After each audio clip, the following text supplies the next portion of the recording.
Hey guys, Nick Espinoza. I am with the COVID-19 Cyber Threat Coalition, and this is your weekly threat advisory courtesy of the coalition for the week of April 20th. And we are going to start with an update on COVID-themed domain trends. The last weekly advisory that you can read on the website, cyberthreatcoalition.org, has really good information on this. Now we're going to be updating you. And the main change that we see, and this is coming from John Conwell of Domain Tools, and John, thank you very much for the hard work here. The main change observed this week is a plateau in the number of domains registered per day. Now, there has been a fairly steady decrease from the peak of 5,000 domain registrations a day on March 20th, and now we're roughly around 1,800 registrations per day. Obviously, not all are malicious, but that is a massive amount of coronavirus and COVID-19 domains that are still being registered, but we are going down. I think that's very interesting, and more thoughts on that soon. Now, the February spike in the graph that we have on the advisory, and again, you can see that at cyberthreatcoalition.org,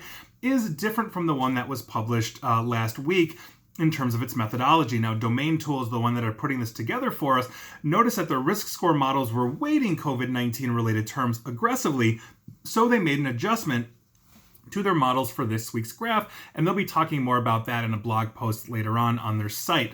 Moving on, let's talk about attack types and themes, because we have some community observations, and this was put together by Emily Austin. And Emily, thank you very much for the hard work here. It's always appreciated. Now, we recently conducted another survey of our members and security professionals, this time with the goal of learning more about attack themes and how shifts in work habits, because we're all working remote, have changed the attack surface for organizations. Now, according to Emily's work here, as we reported in the previous research, attackers continue to leverage existing attack techniques, simply rebranding to capitalize on COVID-19 fears. Why reinvent the wheel with your attack methodology when you can slap a new, basically COVID-19 coat of paint on it? So scams, credential phishing, and malicious documents are once again at the top of this list of the most common COVID-themed attacks that are basically out there. Now, the decline in domain registration, as you note I mentioned before, thank you, John, again,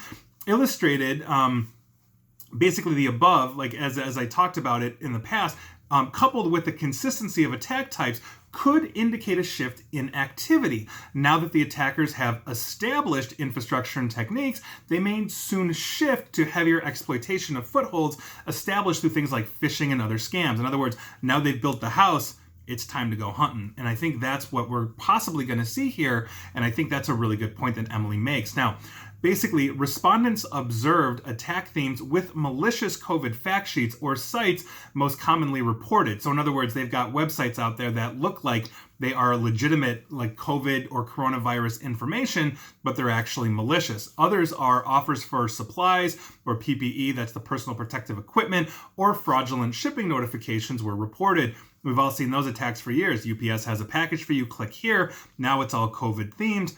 But this continues to work. Now, the FCC, the Federal Communications Commission here in the United States, has recently warned about various types of scams, including those soliciting donations that purport to be from places like the World Health Organization or other charitable organizations. So heads up, make sure that you are on that.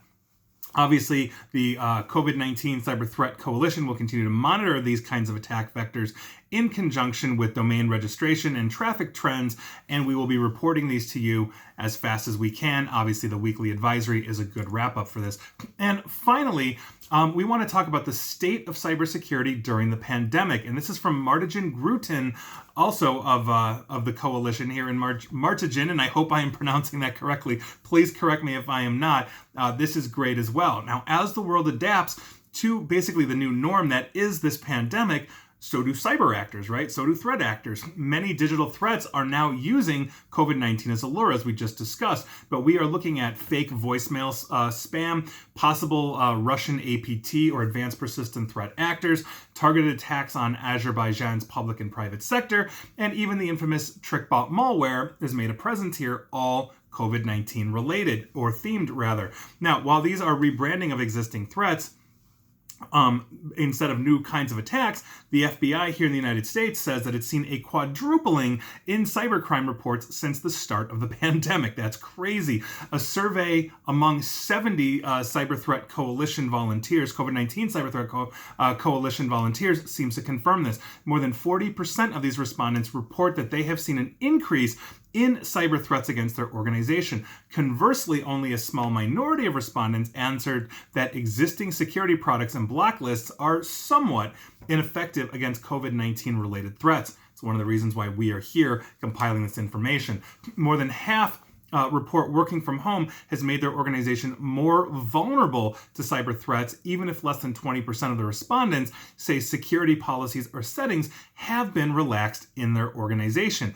Obviously, as we are scrambling to work from home and all of that, we might be turning on technologies that make us more vulnerable. And I think that's a very, very serious issue. When we're looking at remote access tools like Microsoft Remote Desktop Protocol, all these kinds of things, different VPN solutions, this is a popular way for rogue actors to gain a foothold into an organization's network. And by virtue of this, that's a very, very serious issue, especially because remote access tools have to be configured and maintained to counteract critical vulnerabilities as they represent a potential weak spot in your organization's defense.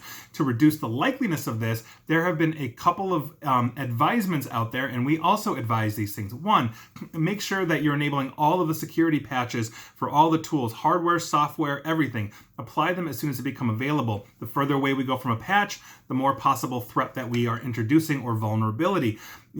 Also enable multi-factor authentication or two-factor authentication for logging in. This really helps mitigate that threat of lost and stolen passwords that we have seen perpetually, even before this, in the dark web. The National Cybersecurity Center of Netherlands, for example, has offered English language guidance on general remote network systems on top of the normal language that is spoke there. And so this is obviously what I'm saying is a very serious issue. On the security of the remote desktop protocol in particular, Microsoft has also issued guidance as well on how to more properly secure it. I can't tell you how many times I've seen an open Microsoft remote desktop protocol that has been hijacked or basically gotten right around, by cyber threat actors. So this is your weekly roundup of threat advisory from the COVID-19 Cyber Threat Coalition. I hope you guys are staying safe and healthy out there. And as always, we're on the job, and we're going to make sure that nobody's attacking our critical infrastructure and health systems out there. We are coming together for that purpose worldwide. So criminals, look out. And that is your news of the day.